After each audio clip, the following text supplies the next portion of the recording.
Notícia de última hora. O SQL está morrendo. Morrendo? Morrendo? Como se morrendo? Como se morrendo? Ah, minha Nossa Senhora. Por que ninguém me falou isso antes? Eu não consigo lembrar. Não pode estar morrendo. Não pode estar morrendo. Eu trabalho com isso há tanto tempo. Eu gosto tanto do SQL. É tão fácil fazer um select, fazer um update sem o where. Ai, meu Deus do céu, o que eu vou fazer agora? Eu só sei trabalhar com SQL. Ai, minha Nossa Senhora. Eu preciso de ar. Eu preciso de ar. Eu acabei de lembrar. Eu acabei de vender um dos meus rins para conseguir fazer um curso de SQL pela internet. E agora o que eu faço? Caraca, esse último ficou meio dramático demais, né? Eu acho que eu exagerei um pouquinho. Mas vamos lá. Esse é um vídeo onde eu vou falar para você por que o SQL tá morrendo, mas quem é que vai tomar o lugar da linguagem de requisição a banco de dados, ou query language, mais usada no mundo? A gente ainda não sabe, mas você vai poder ter algumas pistas nesse vídeo, fica ligado aí.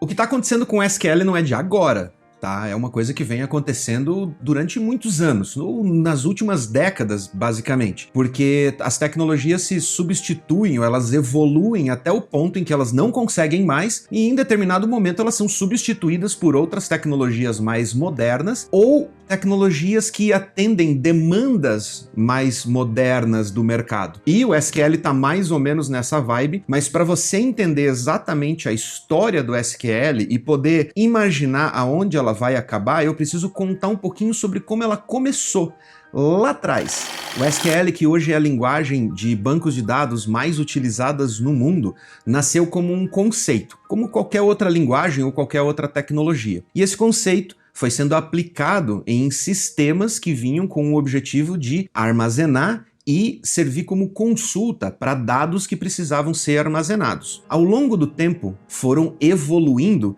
e implementando novas features. Lá na década de 90, o primeiro banco de dados que eu utilizei chamava-se Paradox, que já utilizava SQL, mas ele nem sequer era um banco de dados client-server. Ele era um banco de dados local, mas o Paradox foi o primeiro banco de dados que eu aprendi a trabalhar. E ele não era cliente-servidor, ele ficava dentro de um arquivo na própria máquina onde a aplicação rodava. Quando começou a onda do client-server, eu passei a utilizar Interbase. Mas naquela época existia um problema muito grave que os bancos relacionais tentavam resolver, que era a questão da integridade dos dados, principalmente na concorrência de leitura e gravação, onde mais de uma máquina dentro da rede podia estar tentando ler e gravar ao mesmo tempo um mesmo registro dentro do banco. Isso era crítico e era uma das missões do banco de dados relacional, já que se fosse para você não ter essa integridade, bastava você ler e gravar arquivos de texto gravados no disco. O problema é que quando mais de um usuário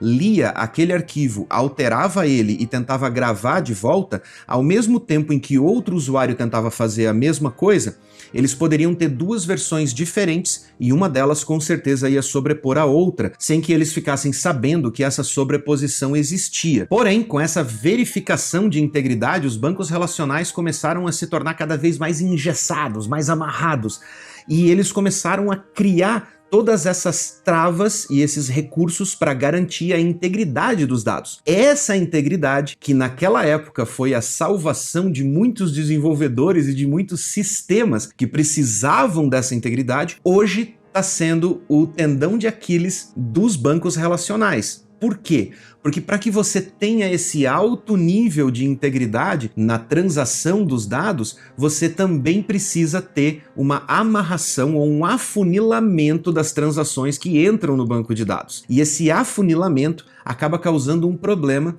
que é ruim para a maioria dos sistemas de alta escalabilidade que hoje basicamente dominam o mundo da tecnologia, pois todos os sites e sistemas online hoje dependem de performance para poder entregar os dados ou os serviços que eles desenvolvem para um grande público e não mais para 2 ou 3 máquinas dentro de uma redezinha interna das empresas. Hoje, sistemas de ERP, sistemas de controle contábil, todos aqueles sistemas que lá na década de 90 funcionavam somente nas intranets, hoje estão expostos na internet e podem ser acessados de qualquer lugar. Porém, com isso, vem a alta demanda. E a alta demanda trava justamente na questão do banco de dados, mesmo falando de cloud. No cloud, a gente consegue escalar as máquinas de aplicação basicamente de forma infinita. Você pode ir adicionando máquinas e suprindo a demanda dos seus usuários. Porém, quando a gente bate na camada de banco de dados, essa camada é sempre o gargalo da aplicação. E mesmo falando a nível de cloud computing, os bancos relacionais também causam problemas,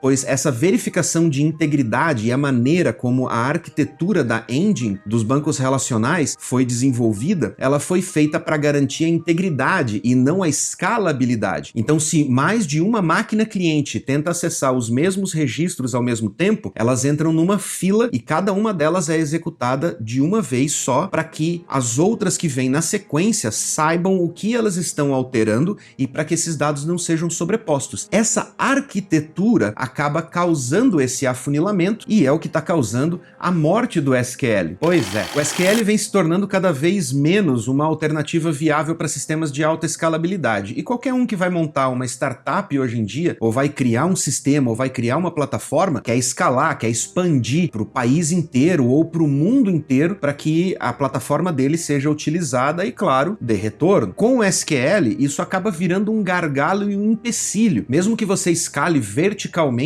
você tem limite no tamanho das máquinas que você vai conseguir colocar dentro da sua infraestrutura em cloud. Vai chegar um momento em que você vai bater no teto. Quando chegar nesse momento, você vai ter que começar a particionar a sua base de dados, colocando um determinado nicho de clientes num cluster, um outro determinado nicho de cliente em outro cluster, e isso começa a gerar uma demanda tanto de atualização quanto de manutenção muito grande e acaba criando disparidade entre os sistemas. Mas quando a gente fala de uma plataforma onde você não pode segmentar os seus clientes, por exemplo, um Facebook da vida, um Twitter ou qualquer outra plataforma onde a interação entre os clientes, entre os usuários dessa plataforma é o que define a plataforma em si. Então os bancos relacionais ou bancos SQL acabam não sendo uma opção e acabam entrando um outro tipo de ferramenta nesse perfil. Ao longo do tempo em que o SQL se consolidou e ficou lá sentado no troninho dele como o rei das queries, o rei das linguagens de bancos de dados, outras tecnologias foram surgindo e foram tomando o lugar dele, comendo pelas bordas. E a mais utilizada delas chama-se banco NoSQL ou NoSQL. Os bancos NoSQL são bancos que, obviamente, não utilizam SQL, são chamados NoSQL por uma razão, se liga, mas os NoSQLs ou os NoSQLs são bancos de dados que oferecem alta performance, porém,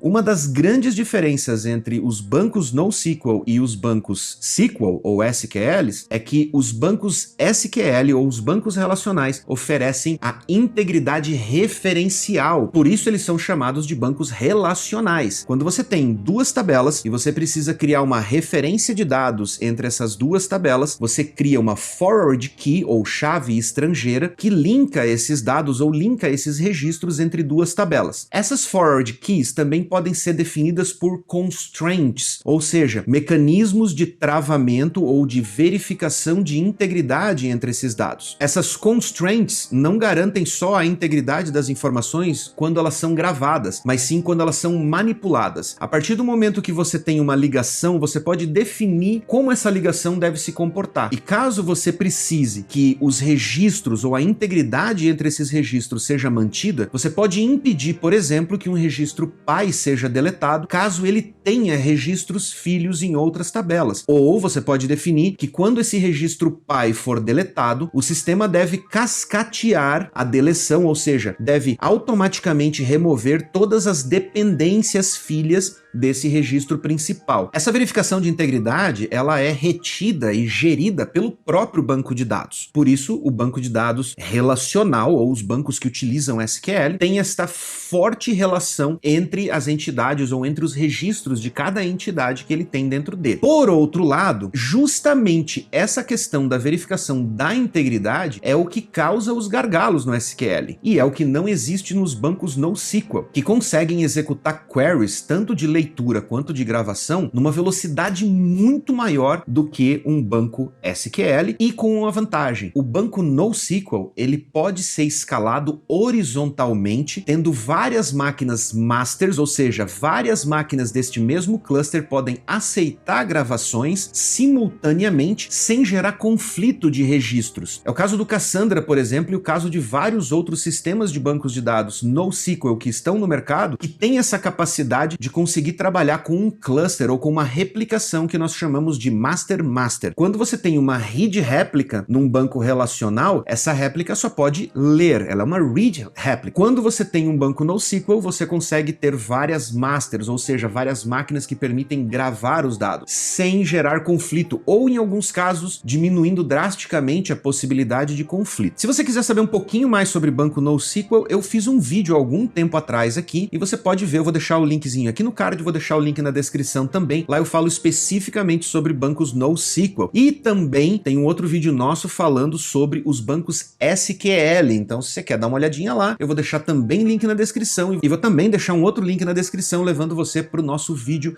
a respeito de RDS lá na Amazon, que é o serviço da Amazon que oferece serviços de bancos de dados relacionais de forma gerenciada. Mas vamos lá, o foco desse vídeo é a gente passar pela evolução dos bancos de dados e tentar imaginar quem é o candidato que vai substituir o SQL. Você já adivinhou? Você já está mais ou menos entendendo aonde eu quero chegar? Ainda não? Deixa eu aproveitar então, enquanto você pensa, para agradecer a todos os nossos inscritos e as pessoas que estão acompanhando o canal. Gente, muito obrigado por vocês assistirem os vídeos, por vocês darem like no vídeo, por vocês compartilharem, comentarem nos vídeos principalmente. Adoro responder comentários, respondo a todos eles, pelo menos eu ainda tô conseguindo responder, mas o canal tá crescendo e tá crescendo graças a vocês, e eu agradeço demais o apoio de vocês, demais a ajuda de vocês com o canal, porque o YouTube infelizmente não tá recomendando o canal tanto quanto a gente gostaria, e a única razão da gente tá crescendo é graças a vocês que recomendam o nosso canal, que compartilham os vídeos e tudo mais. Então, gente, muito obrigado, e eu agradeço de coração, porque é isso que motiva a gente a continuar fazendo e gravando os vídeos no final de semana para poder publicar no canal, porque de outra forma, obviamente, a gente não teria motivação para poder estar batalhando e conseguindo entregar esse conteúdo para vocês. Então, mais uma vez, muito obrigado.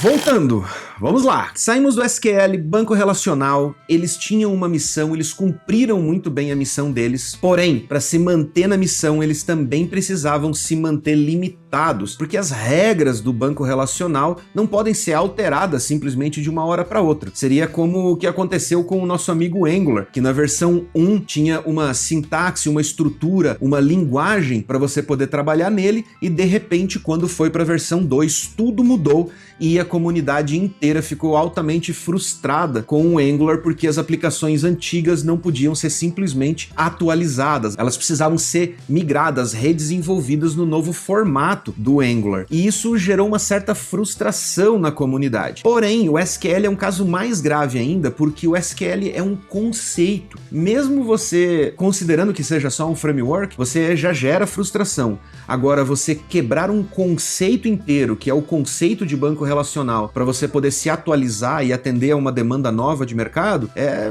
virtualmente uma baita sacanagem com quem trabalha com SQL. Você imagina só, de repente vem, sei lá, Oracle ou Postgres ou MySQL, não importa, vem algum mantenedor desses de bancos de dados relacionais e diz: galera, a partir da versão 5, nós não temos mais integridade referencial porque nós vamos priorizar a performance. não ia ser nada agradável. Concorda comigo? Então o que acontece? Os bancos relacionais continuam focados no que eles fazem de melhor, que é a integridade referencial e a integridade de dados. Porém, lá pela curva de fora, contornando, correndo e tentando entrar na frente dos bancos relacionais, e em alguns momentos eu acredito que ele já tenha até passado, já tenha dado até uma volta em cima dos bancos relacionais, vem os nossos amigos bancos de grafo. Exatamente. E o que seria um banco de grafo? Um banco de grafo é basicamente um conceito de bancos de dados focados em relacionamento. Mas espera aí, se banco relacional é focado em relacionamento, um banco de grafo é um banco relacional, não? Não exatamente. Ainda. O que acontece com o banco de grafo é que ele foi desenhado e planejado para trabalhar com um nível de relacionamento muito mais profundo do que um banco SQL. Lá no SQL, quando a gente quer fazer uma query que junta duas tabelas, a gente faz um join. Esse join precisa ter especificado quais são os campos que você vai comparar entre uma tabela e outra e vai fazer com que esses campos sejam iguais desde o registro que você está pegando inicialmente na tabela A e fazendo a relação desses campos com a tabela B, C, D ou quantas tabelas você precisa fazer. Mas, quando você precisa fazer uma análise de relacionamento muito mais profunda, principalmente quando ela é recursiva, por exemplo, a pessoa A, que é amiga da pessoa B, que tem amizades com a pessoa C, D e E, pode ter feito uma publicação nas suas redes sociais. E eu quero saber dessas pessoas quem fez uma publicação e recebeu like dos amigos dela. Você já pensou na confusão e na complexidade que seria uma query como essa dentro de um banco relacional usando SQL para fazer join ou subqueries ou inner join, left join, ou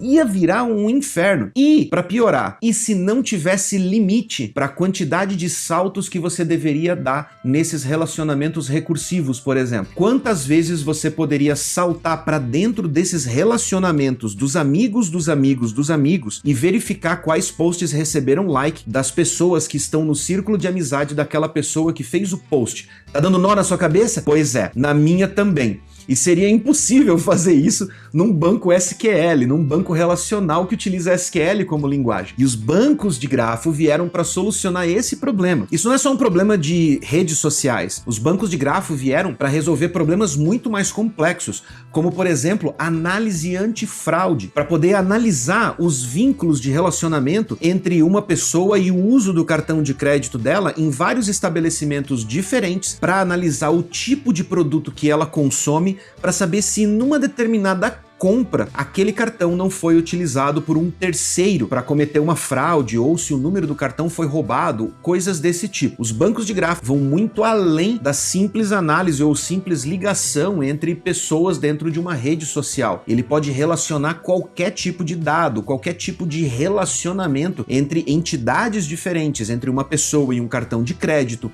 entre uma pessoa e uma determinada marca de carro e assim por diante. Além disso, existem tecnologias como o próprio Apache Tinkerpop, por exemplo, que intermedia as requisições entre as aplicações e bancos NoSQL para que eles sejam utilizados como bancos de grafo e ofereçam os mesmos recursos de um banco de grafo, mas utilizando o seu banco NoSQL preferido, como Cassandra, ArangoDB e uma série de outros bancos de dados que você pode utilizar atrás do seu banco de grafo, digamos assim, mas que você consegue gerenciar ou utilizar eles de maneira que você já está acostumado. É o caso, por exemplo, do DynamoDB, que é um serviço escalável da Amazon e que também é compatível com o Apache Tinkerpop e pode ser utilizado como uma base de dados para uma plataforma de grafo, e você pode explorar e utilizar ele com todas as vantagens de um banco de grafo convencional, porém utilizando um banco NoSQL lá atrás, tendo performance, escalabilidade e autogerenciamento sem você precisar esquentar muito a cabeça. Mas além disso, é claro, você tem vários serviços disponíveis aí no mercado em plataformas de cloud, como a plataforma da Microsoft, do Google e até do Alibaba já desenvolveu um banco de grafo proprietário para oferecer dentro da infraestrutura deles. E a Amazon não fica para trás, porque a Amazon oferece um banco de grafo chamado Netune, que é compatível com a linguagem Gremlin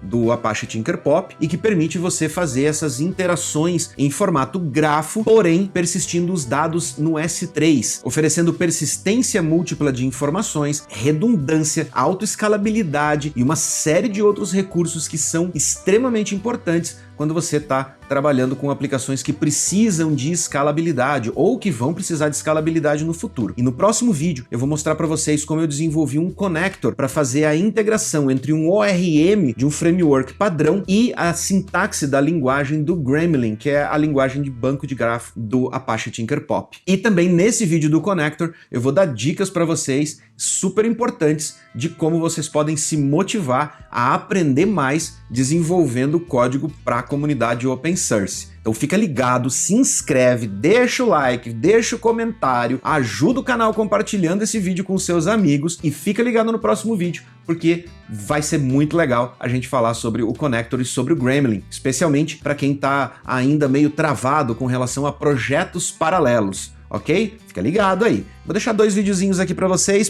não fugirem do canal. E mais uma vez, muito obrigado, um grande abraço e até a próxima.